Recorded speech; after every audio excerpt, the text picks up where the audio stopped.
நாளின் தியானத்தின் தலைப்பு செய்தி இல்லாத செய்தி, மெசேஞ்சர்ஸ் வித்தவுட் மெசேஜ்.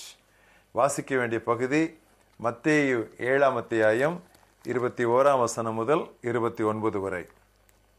பரலோகத்தில் இருக்கிற என் பிதாவின் சித்தத்தின்படி செய்கிறவனே பரலோக ராஜ்யத்தில் பிரவேசிப்பானே அல்லாமல் என்னை நோக்கி கர்த்தாவே கர்த்தாவே என்று சொல்லுகிறவன் அதில் பிரவேசிப்பதில்லை.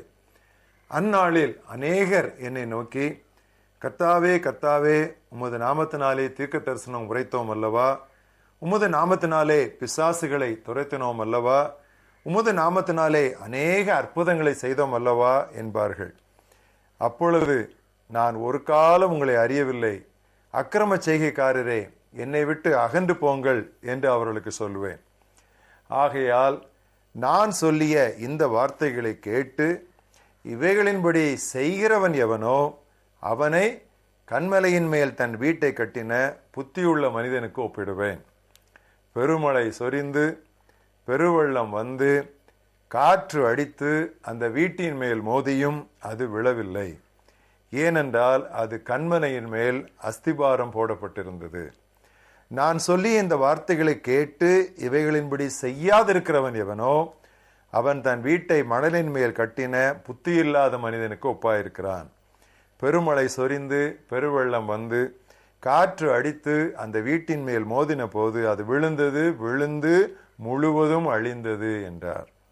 இயேசு இந்த வார்த்தைகளை சொல்லி முடித்த போது அவர் வேத பாரகரை போல் போதியாமல் அதிகாரமுடையவராய் அவர்களுக்கு போதித்தபடியால் ஜனங்கள் அவருடைய போதகத்தை குறித்து ஆச்சரியப்பட்டார்கள். இன்றைய மனப்பாட வசனம் 2 கொரிந்தியர் 2ஆம் அத்தியாயம் 17ஆம் வசனம். அநேகரை போல நாங்கள் தேவ வசனத்தை கலப்பாய் பேசாமல் துப்புரவாக தேவ சந்நிதியில் பேசுகிறோம். We are not, as so many, adulterate the word of God, but as of sincerity, but as from God, we speak in the sight of God. இஸ்ரவேலின் சரித்திரத்தில் மிக இருண்ட காலங்கள் பல இருந்தன. அதில் ஒரு முக்கியமான இருண்ட காலத்தை குறித்து 1 சாமுவேல் 3:1 இப்படி வாசிக்கிறோம். அந்நாட்களில் ஆண்டவரின் வார்த்தை அபூர்வமாயிருந்தது. இதே நிலை இன்று நமக்கும் ஏற்பட்டு விட்டதோ என்று நான் உண்மையாகவே கலங்குகிறேன். சபை சரித்திரத்தில் என்றுமில்லாத அளவு இன்று நமக்கு பிரசங்கங்களும் உண்டு. ஆனால் ஆண்டவருடைய செய்தி எங்கே? We have so many sermons, so many preachers, but where is the message? இன்றைக்கு செய்தி இல்லாதிருப்பதற்கு பல காரணங்கள் உண்டு. அவற்றில் 2ஐ நாம் இன்று கவனிப்போம். ஆண்டவருடைய செய்தி நமது பிரசங்க பீடங்களில் அரிதாகி வருவதற்கு முதல் காரணம் செல்வம், பணம். பொதுவாக செல்வம் நிறைந்த ஊழியரை விட செல்வாக்கு குறைந்த பிரசங்கிமாரின் வாய்களில் இருந்தே ஆண்டவருடைய செய்தி தெளிவாகவும் திட்டமாகவும் வருகிறது. பொன், பெண், புகழ், கோல்ட், கேர்ள்ஸ், க்ளோரி, இந்த 3ம் தான் ஊழியர் தப்பிக்கொள்ள முடியாத அளவிற்கு அநேகரை பிடித்து கொண்ட 3 வலைகளாகும். இதில் முதலாவது வருவது பொருளாசை, கோல்ட், பணம்.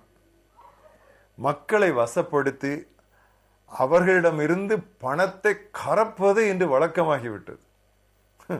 ஒரு சிறுவன் திடீரென்று சொல்லி ஒரு காயின், ஒரு நாணயத்தை விழுங்கி விட்டானாம். உடனே பக்கத்திலே ஒரு சின்ன பெண், ஒரு சிறுமி நின்று கொண்டிருந்தாளாம். அவர் சொன்னாலாம், ஐயோ அவனை அந்த பிரசங்கியாரிடம் அனுப்புங்கள், யாரிடமிருந்தும் பணத்தை எடுப்பதிலே அவர் தேர்ந்தவர் என்று சொன்னாலாம். யோசித்து பாருங்க.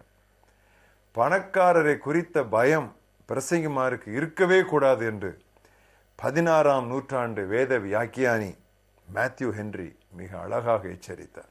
Preachers must not be afraid of the rich. ஆண்டவரின் செய்தி தடைபடுவதற்கு அடுத்த காரணம் அற்புதங்கள் மீது அளவில்லாத நாட்டம், மோகம். பல நூற்றாண்டுகளாக பாரம்பரிய கிறிஸ்தவ ஊழியமானது சுகமளிப்பு ஊழியத்தை உள்ளடக்காததால் குணமாக்கும் வரங்கள் மீது ஏற்பட்டுள்ள புதிய ஆர்வமானது நம்மை அடுத்த ஓரத்திற்கு தள்ளிவிட்டது. சுகமளிப்பு ஊழியத்தின் மீது ஏற்பட்டுள்ள அளவுக்கு மீறிய நாட்டம் சுத்த சுவிசேஷத்தை களங்கமாக்கிவிட்டது. It has adulterated the pure gospel. இதனால் ஏற்பட்டுள்ளது இரட்டை இழப்பு, டியூவல் லாஸ். இன்று அற்புதங்களும் எதிர்பார்த்த அளவு இல்லை, செய்தியும் இல்லை.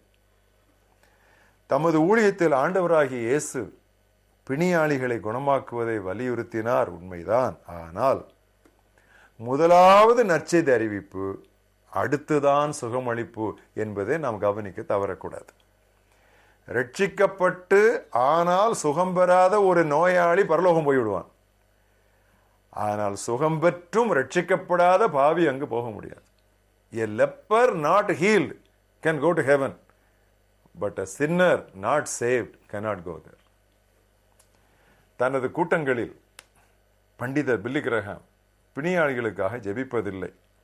ஆனால் உலக சபை சரித்திரத்திலேயே அவரது கூட்டங்களில்தான் கூடுதல் நபர்கள் கிறிஸ்துவுக்காய் தீர்மானித்துள்ளனர். ரகசியம், அவரிடம் செய்தி உண்டு, செய்தி இருக்கிறது. மிகப்பெரிய தீர்க்கதரிசி யார் தெரியுமா? இயேசு. ஸ்திரீகளிடத்திலே பிறந்தவர்களிலே யோவான் ஸ்நானகனை போல ஒரு பெரிய தீர்க்கதரிசி எழுந்ததில்லை என்று சொன்னான். ஆனால் அவனை குறித்து சொல்லப்பட்டது என்ன தெரியுமா? யோவான் ஒரு அற்புதமும் செய்யவில்லை, அங்கு அநேகர் அவரிடம் விசுவாசம் உள்ளவர்களானார்கள். யோவான் 10:41-42. ஏன் தெரியுமா? அவனிடம் செய்தி இருந்தது. திருநெல்வேலியில் பணியாற்றிய தாமஸ் வாக்கர், டோனாவூரில் பணியாற்றிய ஏமி கார்மைக்கல் அம்மையார், சிவகாசியில் பணியாற்றிய தாமஸ் ராக்லாண்ட் ஐயர், கல்கத்தாவில் பணியாற்றிய அன்னை தெரேசா, இவர்களெல்லாம் பிரதானமாக அற்புத ஊழியர் அல்ல. ஆனால் அவர்களது செய்தி தலைமுறை தலைமுறையாய் துணித்துக் கொண்டிருக்கிறது. ஆண்டவரே, நீர் எங்களுக்கு தந்துள்ள பிரசங்கிமாருக்காக, நீர் எங்களுக்கு தந்துள்ள ஊழியர்களுக்காக நாங்கள் உமக்கு நன்றி சொல்லுகிறோம். ஆனால் செய்தி இல்லை ஆண்டவரே. பல முறை நாங்கள் செய்தி இல்லாமல் பஞ்சத்தில் நாங்கள் வாடிக்கொண்டிருக்கிறோம் ஆண்டவரே. ஆலயத்திற்கு சென்றாலும், முகாம்களுக்கு சென்றாலும், கூட்டங்களுக்கு சென்றாலும் ஆண்டவரே, எங்களுடைய ஆத்துமாவை திருப்தி பண்ணி ஆத்துமாவை நினமுள்ளதாக்குகிற கட்டியான செய்தி இல்லை ஆண்டவரே. சீக்கிரமாக எங்களுடைய பிரசங்க பீடங்களுக்கு செய்தி திரும்பி வரத்தக்கதாக எங்கள் ஊழியர்களை, எங்கள் சுவிசேஷகர்களை, எங்கள் மேய்ப்பர்களை இன்னொரு முறை கர்த்தாவே நீர் தொட வேண்டும் என்று நாங்கள் செபிக்கிறோம். எங்களை நீர் ஊழியத்திற்கு அழைத்திருப்பீர் என்றால் மற்ற எல்லா காரியங்களையும் தள்ளி வைத்து விட்டு ஆண்டவருடைய சமூகத்திலே அறைக்குள்ளே எங்களை அடைத்து கொண்டு செய்தி கிடைக்கும் வரை வெளியே வராதிருக்க நீர் எங்களுக்கு கற்றுத்தாரும். இயேசு கிறிஸ்துவின் நாமத்தில் பிதாவே, ஆமென்.